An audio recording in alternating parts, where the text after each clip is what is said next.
Lorsqu'on est créateur, lorsqu'on est artiste, tout fait partie d'une pratique artistique. Je crois que c'est ça qui est important, qui est libérateur, en fait.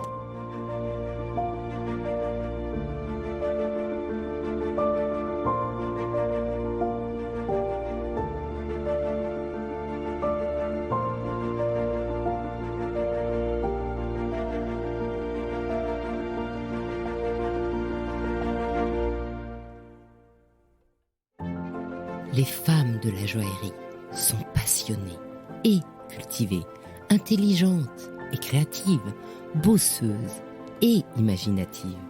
Elles sont brillantes. On imagine le monde des bijoux comme un secteur léger et opulent. La réalité est autre.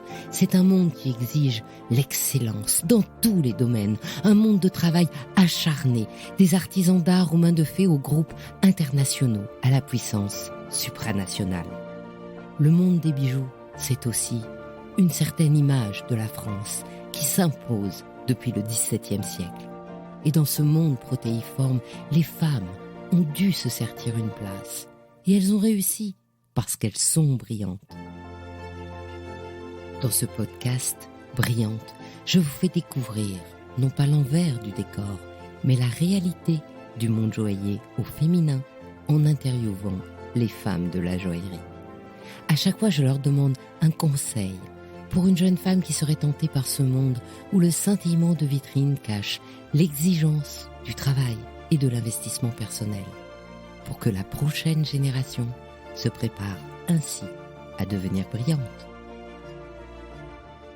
J'ai la chance d'être avec Marie-Ève G-Castonguay, qui est donc la commissaire de la délégation Québec à Révélation.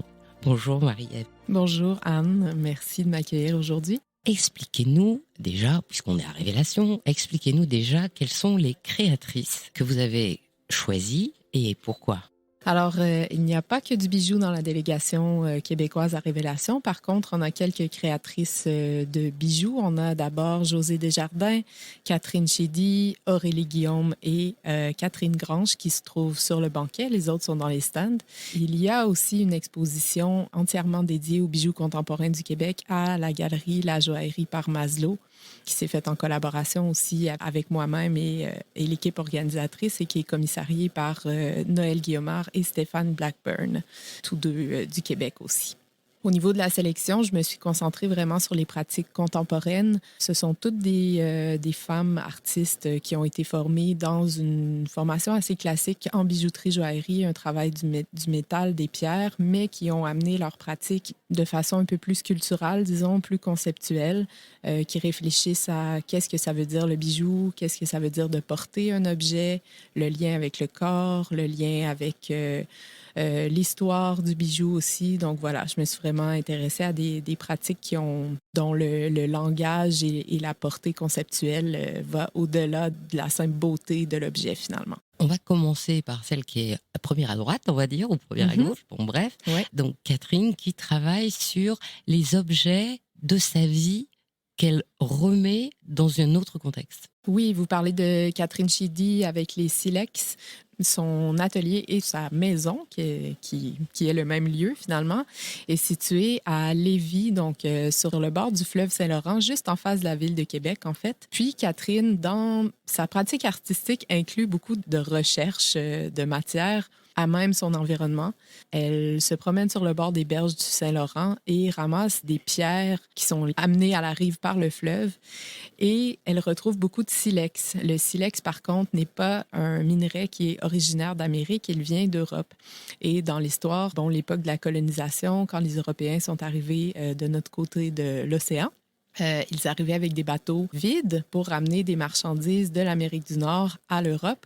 Mais par contre, on ne peut pas naviguer avec un bateau vide. Il faut remplir la cale avec quelque chose. Donc, ils prenaient des silex, qui sont des pierres avec peu de valeur, en fait, ici, juste pour balancer, équilibrer le bateau lors de la navigation, rejetaient tous les silex sur les berges du Saint-Laurent et repartaient avec des marchandises, notamment du bois, pour revenir en Europe et construire, puisque en Amérique du Nord, il y a de moins en moins, puisque le bois est très exploité, mais il y avait énormément d'arbres, de très gros arbres, donc beaucoup de matières premières pour la construction, autant chez nous qu'ici en Europe. elle revisite cette histoire-là, elle prend ces silex-là qui deviennent la matière première avec laquelle elle travaille. À travers sa pratique, elle s'est un peu auto-formée comme artiste lapidaire. Donc, elle taille les silex, elle polit la surface, elle va chercher certains détails, autant pour magnifier la beauté du minerai lui-même, mais aussi pour les rendre adaptables à une structure métallique qu'elle crée avec de l'argent. C'est là que tout son travail de bijoutière prend forme. Donc, elle crée des structures en argent qui viennent sertir les silex et ensuite qui font un tour de cou. C'est des mailles de chaîne assez volumineuses qui reprennent aussi un peu les formes des pierres avec lesquelles elle travaille.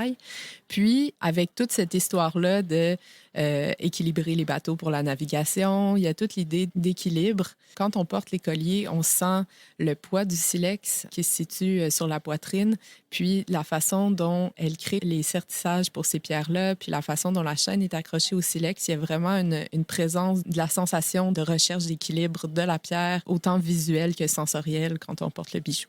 Voilà. Toute une recherche autour du poids de l'histoire Oui, et voilà. de son propre point d'ancrage. Exactement, oui.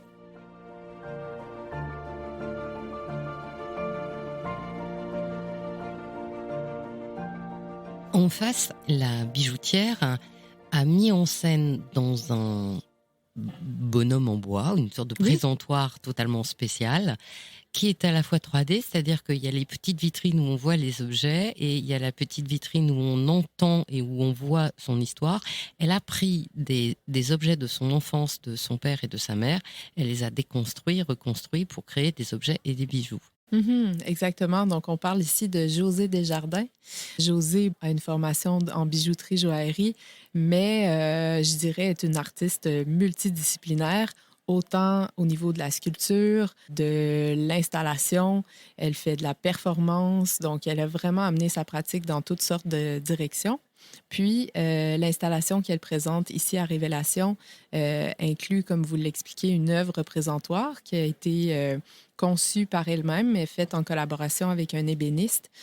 Donc, on retrouve vraiment un cabinet de curiosité, l'idée d'accumulation d'objets, de collection, des pièces qu'elle-même a réalisées, mais l'idée aussi de la collection qu'elle a fait tout au long de sa vie, l'accumulation d'objets qu'ensuite elle transforme pour recréer de nouveaux objets.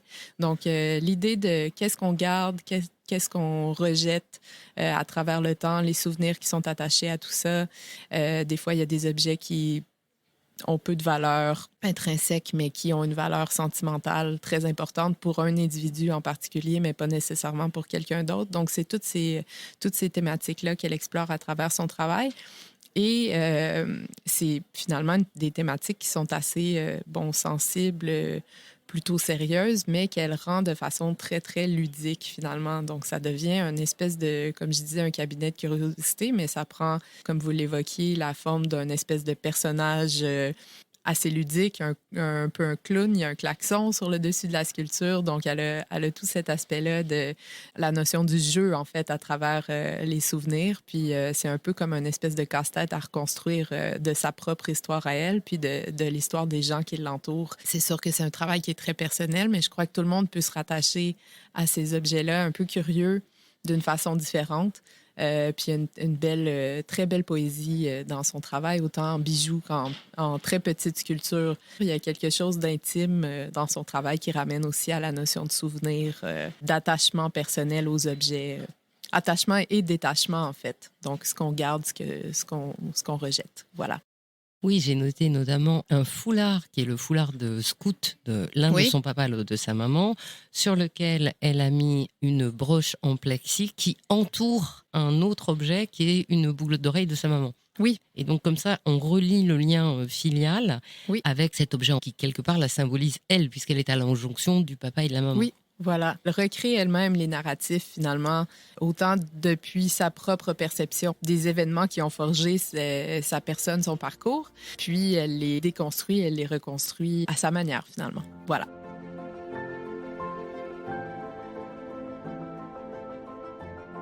Si on traverse en diagonale cette fois-ci, on tombe sur une autre joaillère qui, elle, fait un travail de l'émail, avec la particularité d'avoir des formes assez enfantines, presque, dans le dessin, et qui, en plus, m'a subjuguée par l'utilisation, je l'ai noté, de la spécularite, qui ressemble à une poudre de diamant, parce qu'elle travaille l'émail dedans, c'est ça? Oui, exactement. Donc, on parle de Aurélie Guillaume, joaillière et émailleuse, et aussi une illustratrice incroyable. Alors, elle s'intéresse à l'histoire des émaux. Elle a beaucoup travaillé en émaux cloisonnés, donc avec des fils d'argent ou d'or qui viennent délimiter des formes qu'elle remplit ensuite avec des émaux liquides. Mais ici, pour cette collection, elle s'est concentrée sur les émaux peints. Elle fait des illustrations qu'elle transpose sur le métal.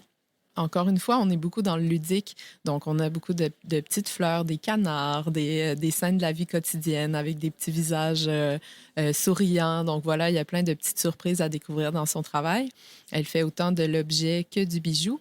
Puis, comme vous le mentionnez, elle a exploité pour la première fois, en fait, pour les œuvres de révélation, un minerai qui s'appelle la spécularite, qui vient du nord du Québec, d'un territoire qui s'appelle le Nunavut. Puis, c'est une pierre qui est extrêmement friable. Donc, on peut défaire à la main, qui prend la forme d'un sable très, très fin, qui est noir et incroyablement brillante. Donc, comme vous disiez, ça ressemble un peu à une poudre de diamant. Ce n'est pas quelque chose qui est utilisé normalement en émail, vraiment pas, mais c'est un test qu'elle a fait qui s'est avéré fructueux. Donc, au moment de la dernière cuisson des émaux, lorsque l'émail se vitrifie, la surface se ramollit et le sable, si on peut dire, de spécularite vient se fusionner avec la surface de l'émail. C'est une question de demi-seconde. Il faut qu'elle sorte la pièce du four exactement au bon moment pour que la spécularite soit fusionnée à la surface sans toutefois être avalée par l'émail finalement. Donc, à la suite de vraiment beaucoup d'exploration et de tests, elle a réussi à maîtriser cet assemblage un peu incongru de matière. Ça donne une brillance incroyable à la surface des pièces. Il y en a une notamment, une broche qui est entièrement recouverte de spécularite. C'est un petit personnage, en fait. Les yeux ont des pavés de diamants dessus, en or avec un pavé de diamant. Puis le contraste entre le noir de la spécularite, incroyablement brillante, et le diamant, la blancheur du diamant, la brillance du diamant et de l'or est incroyable. Oui, si je me souviens bien, cette broche est très caractéristique de son style parce qu'en fait, ce visage est aussi un petit nuage. Oui. Les yeux, c'est deux petites étoiles. Le nez, la bouche, ce sont des petites agrafes en fait d'or jaune. Oui. Et à l'arrière, bien entendu, caché, il y a une pluie d'étoiles or jaune et or blanc. Exactement. Et Oui. donc, c'est là où on trouve la jonction entre cet esprit un peu enfantin dans le design et qui est très positif, très souriant. Et puis, par ailleurs, il y avait ce collier extraordinaire qui est fait de marguerite ou de pâquerette Oui. qui sourit. Hein. Oui, évidemment. Chaque petite pâquerette est en 3D. Ça fait comme un assemblage de petits cubes qui seraient des pâquerettes, en Oui, fait. voilà, exactement. Ce collier est, encore une fois, une pièce extraordinaire. Il y a eu beaucoup de réflexion au niveau de l'intégration du fermoir pour qu'on ait une forme très fluide, qu'on puisse tout de même reconnaître le fermoir. Donc, tout le collier est émaillé, sauf le fermoir qui est en argent oxydé avec le bouton en or. Donc, on peut facilement le repérer. Il devient un élément décoratif. Finalement, on pourrait tout aussi bien porter le fermoir à l'avant qu'à l'arrière. C'est un collier qui est fait en enfilage, en fait. Puis, chaque petite pâquerette a un cône à l'arrière. Si on regarde de près, on voit vraiment comment c'est construit. Aurélie a fait une résidence d'émail, en fait, en Chine il y a quelques années, où ils travaillent les émaux sur de très grands formats. Ils ont des fours à chargement vertical, mais au sol. Donc, elle faisait des vases, des choses comme ça. Puis, elle a appris toutes sortes de techniques d'émaillage sur des plus grands formats que simplement le bijou. Voilà, là-bas, elle a trouvé toutes sortes de matières, dont des toutes petites billes pour faire de l'enfilage de perles, finalement, des petites billes en forme de fleurs, dont les cônes s'installent naturellement en quinconce pour faire un enfilage tridimensionnel. Puis elle a reproduit un peu cette forme-là en plus grand format, entièrement construit, tout émaillé, puis elle a recréé elle-même des billes en métal émaillé. C'est un peu un collier de perles finalement, mais les perles sont des petites pâquerettes souriantes. Voilà, et donc du coup, il y a effectivement 3 pâquerettes qui font le tour, Oui. ce qui fait qu'on ne voit pas que ce sont des perles en fait. Exactement. On voit que c'est un assemblage puisque, en plus, elles ne sont pas sur trembleuse, mais elles sont mécaniquement encastrées, ce qui fait que chaque pâquerette bouge. Voilà, exactement. Ouais. Ça fait un collier qui est très près du cou, très impressionnant à porter, en fait. On le sent beaucoup, puis on le sent bouger aussi, puis aussi plaisant à manipuler. Je crois que j'ai un point faible pour le ludique dans le bijou, mais il y a vraiment quelque chose de très amusant lorsqu'on le manipule aussi, avec le bruit puis le mouvement que ça crée. Il y a quelque chose de spécial qui se crée.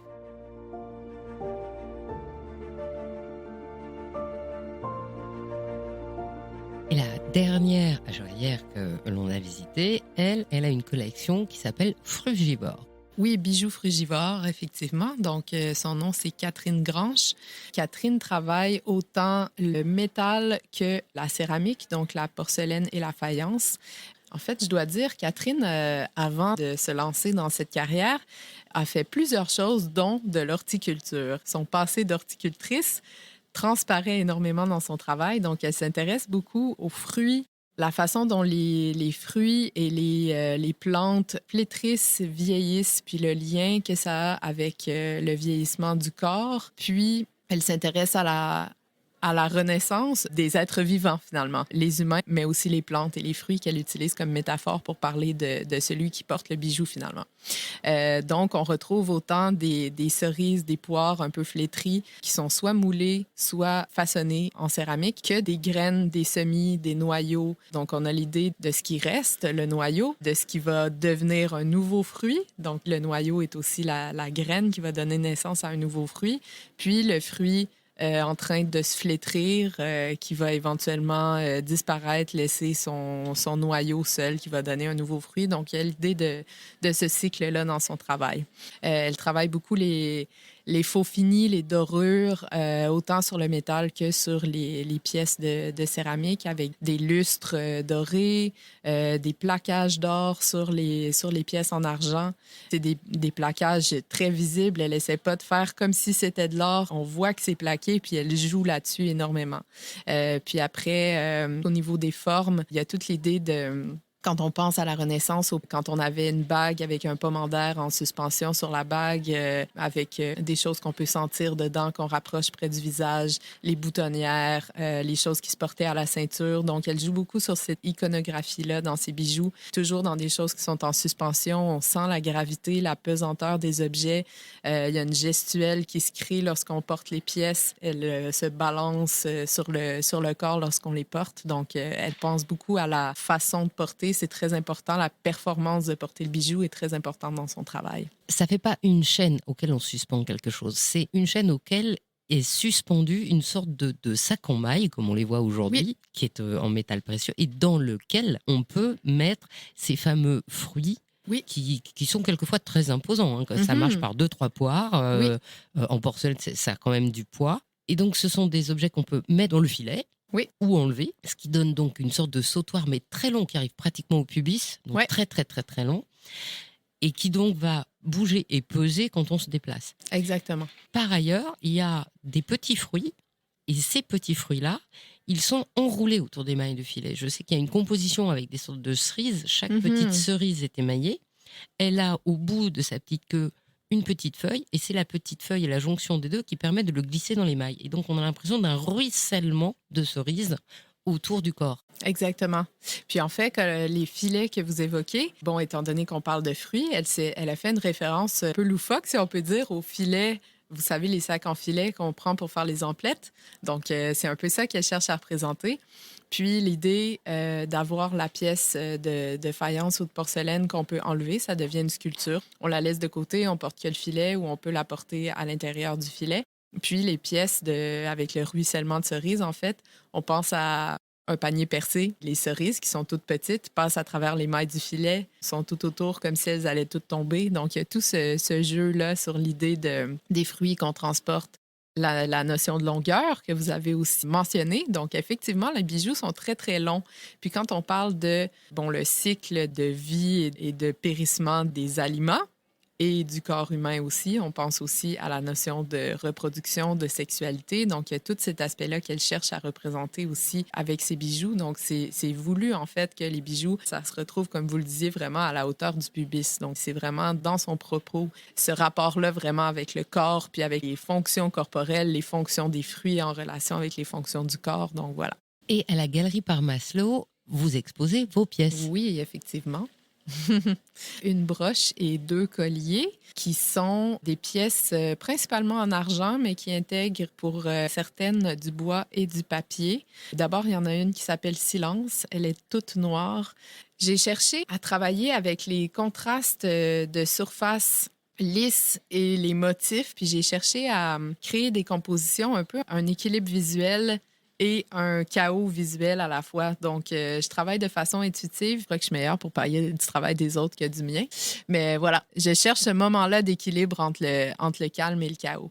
Donc, une pièce qui s'appelle Silence et les 2 autres sont de la série Fallow. Fallow qui veut dire jachère. C'est un peu un clin d'œil, en fait, avec mon travail de commissaire.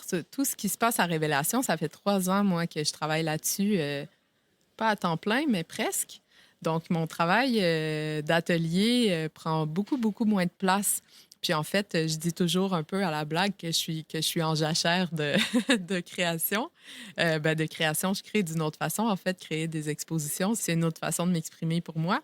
Mais voilà, c'est des pièces qui sont vraiment sur l'idée de vide un peu, puis que j'ai fait un peu pour me ramener dans mon atelier et travailler avec mes mains aussi, puis pas juste avec à l'ordinateur, mais dans ma tête, puis dans la conceptualisation jusqu'à ce que j'arrive à l'installation des œuvres physiquement sur le Grand Palais. Pour quelqu'un qui travaille la matière, c'est très, très, très abstrait pendant ces 3 années-là. Ça m'a permis de retourner à l'atelier, puis de passer ma jachère de création à faire quelques pièces.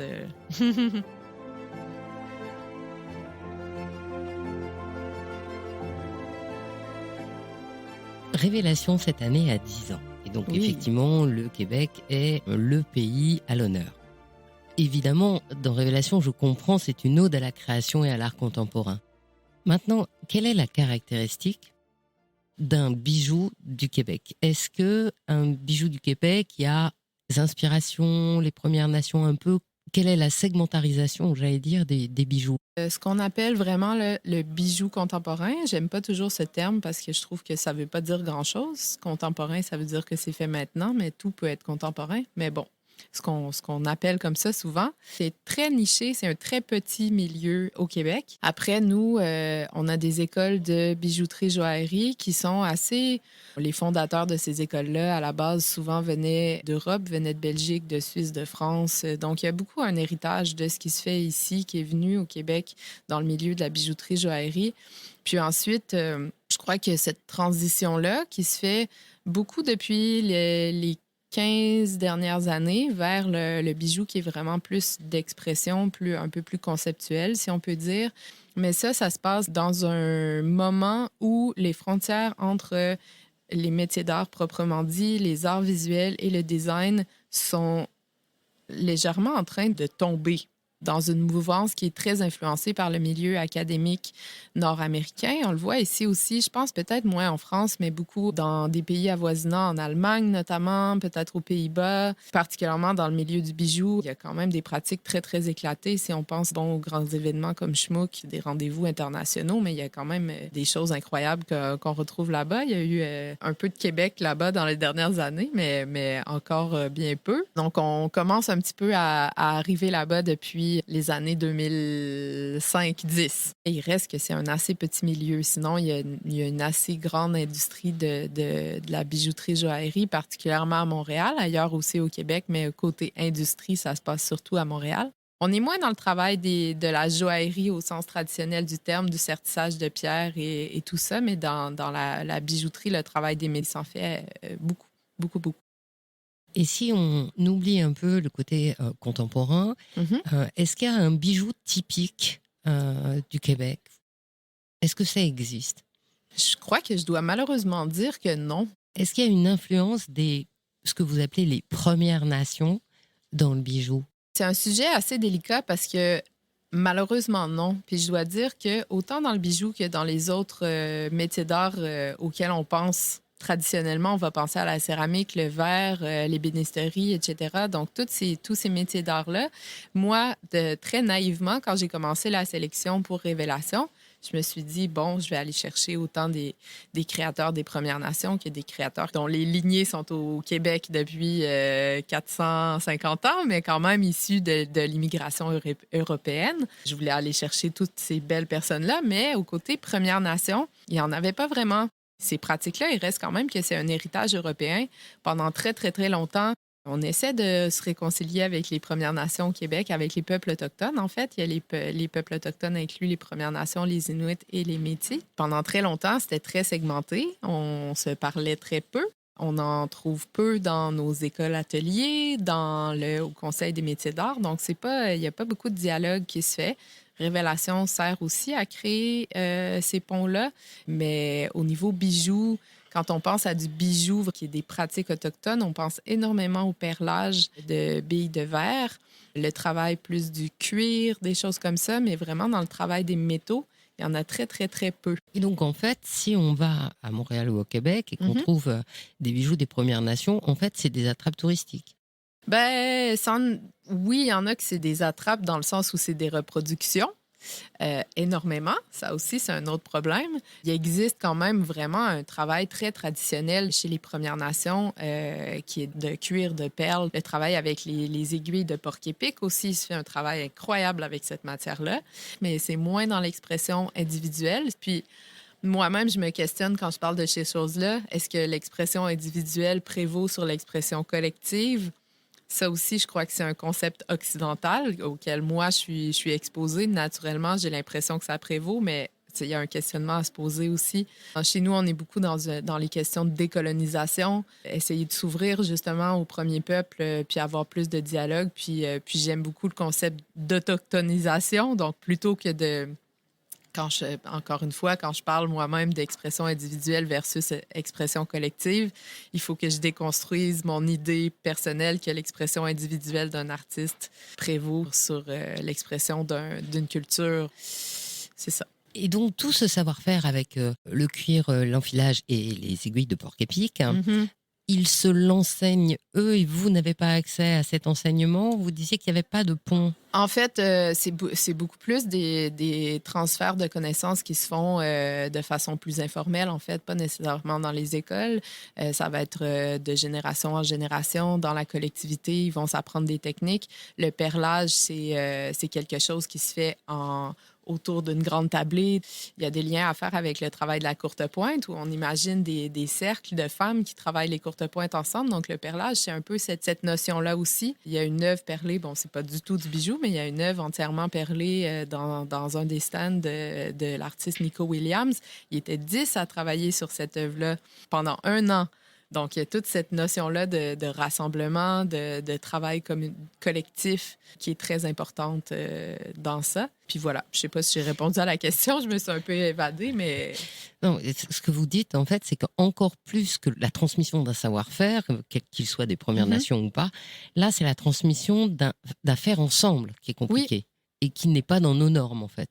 Non, exactement. Quand on pense aux écoles, les écoles de beaux-arts, les écoles d'art décoratif, d'art appliqué, eux, ils ont un système de transmission des savoirs complètement différent, en fait. Donc, les savoir-faire traditionnellement autochtones vont être transmis dans la collectivité, dans la famille. Puis nous, on y a accès aussi parce que c'est des peuples qui sont très ouverts. Moi, je peux aller dans un cercle de perlage.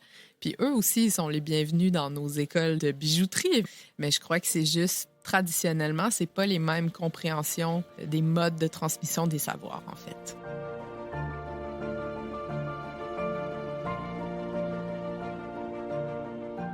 Et du coup, vous avez appris comment?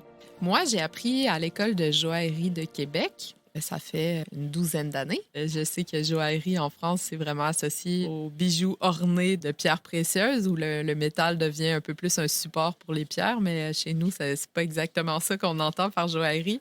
Mais voilà, donc c'est vraiment une école où on apprend à travailler. Bon, on sertit les pierres aussi, mais c'est surtout le travail du métal, les traitements de surface, assemblage, etc. Ça a été ma formation initiale. Étudier aussi plutôt aux beaux-arts. J'ai toujours continué à me concentrer sur le bijou, mais dans une perspective vraiment d'art visuel, si on peut dire. Vous créez avec du papier. Ça vous est venu d'où, ça?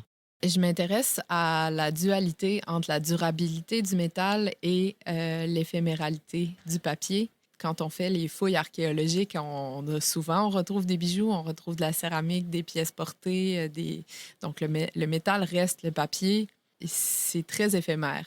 J'aime m'imaginer que si on retrouvait mes pièces dans 2000 ans, enfouies dans la terre, il resterait que la structure de métal. En fait, quand j'ai commencé à travailler le papier, j'ai commencé à travailler sur la thématique des jardins, puis même les pièces plus récentes. Donc, quand je parlais de silence et de jachère, bon, ça émerge un peu de cette série-là, les jardins que j'ai entamés, ça doit faire 5 ou 6 ans. Tout ça à partir de l'idée de contrôle et d'absence de contrôle. Quand on pense au jardin, bon, c'est la nature, puis c'est l'être humain qui cherche à contrôler, à organiser la nature, alors que la nature a son propre principe d'organisation qui est différent du nôtre en tant qu'être humain, puis qui est difficile à maîtriser. Donc, le jardin, c'est comme si on avait trouvé une façon de contrôler les zones du jardin, de faire des rectangles, des cercles et tout, mais à l'intérieur de la zone du jardin, même si on met que des tulipes, les tulipes vont bouger dans tous les sens puis avoir leur propre mode d'organisation.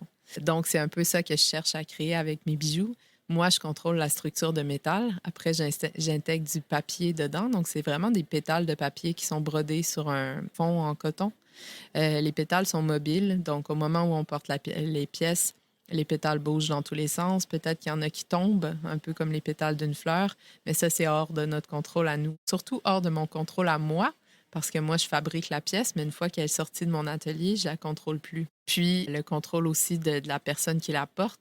Elle contrôle où est-ce qu'elle positionne la broche, disons, sur son corps, mais après ça, lorsqu'elle la porte, il peut se passer toutes sortes de choses. C'est un peu sur l'idée du contrôle versus le laisser-aller. Donc, c'est un peu toutes les choses auxquelles je pense en créant, en fait. Est-ce que le bijou, ça vous a toujours fasciné? Est-ce que toute petite, déjà, ça vous plaisait? Quel est le plus joli souvenir de bijoux que vous pourriez nous raconter? En fait, j'ai commencé à fabriquer des bijoux de façon très peu orthodoxe avant d'entamer des études en joaillerie. Donc, je faisais des assemblages de matériaux. Je prenais même des câbles, du fil électrique que je dégainais pour récupérer le cuivre, que j'allais marteler, former de toutes sortes de façons. Donc, j'étais quand même intéressée par ce travail-là. Plus jeune, je portais énormément de bijoux et maintenant, j'en porte très, très peu. Donc, quand on pense aux cordonniers mal chaussés, c'est moi. Avant d'aller en bijouterie-joaillerie, je suis allée faire des études en art visuel.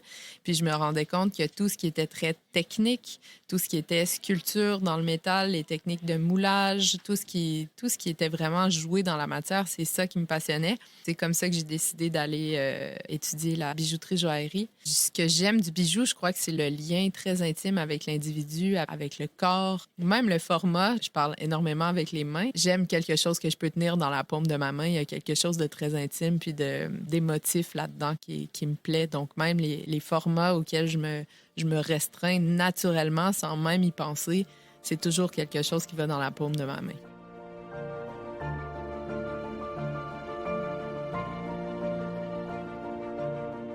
Et dernière question, celle que je pose à tout le monde. Vous êtes aujourd'hui une artiste, vous êtes donc curatrice pour Révélation, représentante de la joaillerie du Québec. Mm-hmm.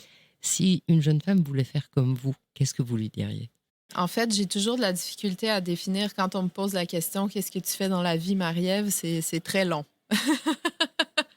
J'ai plusieurs chapeaux. Donc, je dirais sans doute qu'il ne faut pas se poser la question, en fait, de s'arrêter à une seule chose.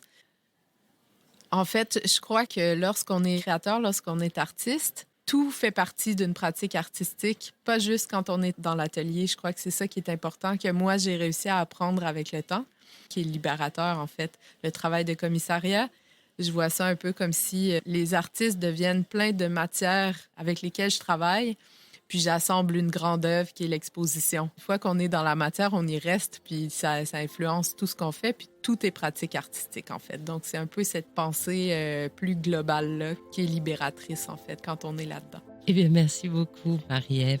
Au revoir. Merci à vous. Au revoir.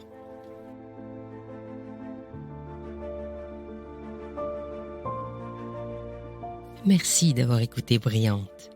Je suis Anne Desmarais de Jotan et je donne une voix aux bijoux chaque dimanche. Et si vous aussi vous avez envie de faire parler vos bijoux et votre maison, je serai ravie de vous accompagner pour réaliser votre podcast de marque ou vous accueillir en partenaire dans mes podcasts natifs. je vous donne rendez-vous le mois prochain sur ce podcast Brillante. Et en attendant, sur le podcast Le Bijou comme un bisou en alternance avec le podcast Il était une fois le bijou. Faites-moi plaisir, soutenez le podcast en mettant des avis, des étoiles sur Spotify ou Apple Podcast. Abonnez-vous et partagez l'épisode sur vos réseaux sociaux. À dimanche prochain et soyez brillantes.